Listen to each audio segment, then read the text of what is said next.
Silly lives in Nonsense Land, which is a very funny place to live. You see, in Nonsense Land, everything is as silly as can be. In Nonsense Land, the trees are pink and the grass is blue. Isn't that silly? Mr. Dizzy was, to be quite honest, not very clever. If you were to ask Mr. Dizzy what was the opposite of black, he'd say, the opposite of black is pink. This is the sad story of Mr. Bump. The trouble was that Mr. Bump just could not help having little accidents. If there was something for Mr. Bump to bump into, he'd bump into it all night. For instance, if you were to see Mr. Bump out walking down a street in your town, and if there happened to be something to bump into down that street, then you know what would happen, don't you? Mr. Messy was the messiest person you've ever met in your whole life.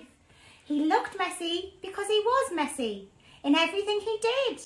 You could always tell where Mr. Messy had been because he left a trail of messy fingerprints wherever he'd been. Oh yes, Mr. Messy, messy by name, messy by nature. Mr. Quiet lived in the quiet life. He lived quietly in a small little cottage in the middle of a wood.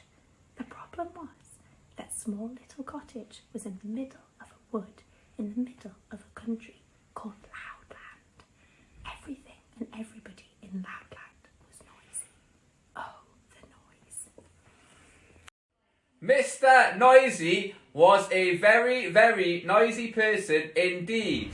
For example, if Mr. Noisy was reading this story to you, he'd be shouting at the top of his voice. And the top of Mr. Noisy's voice is a very loud place indeed. You can hear it 100 miles away. Little Miss Inventor was as bright as a button. In fact, she was as bright as 2 buttons. Her brain was full of bright ideas. Mr. Mean lived up to his name. He lived in what could have been a nice house, but it wasn't. He never painted it, amended the windows, or repainted the roof.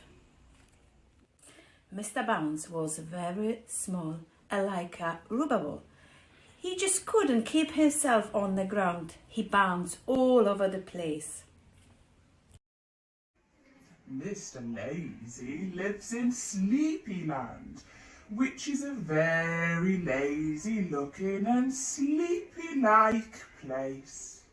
The birds in Sleepyland fly so slowly they sometimes fall out of the sky. The grass takes so long to grow, it only needs cutting once a year. Even the trees are lazy looking and sleepy like.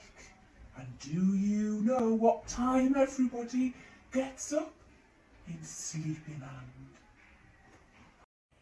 Mr. Rush was the fastest thing on 2 legs, and he used to rush and hither and thither and thither and hither and back again and all the time. And of course he was always in such a rush that he never ever finished anything properly.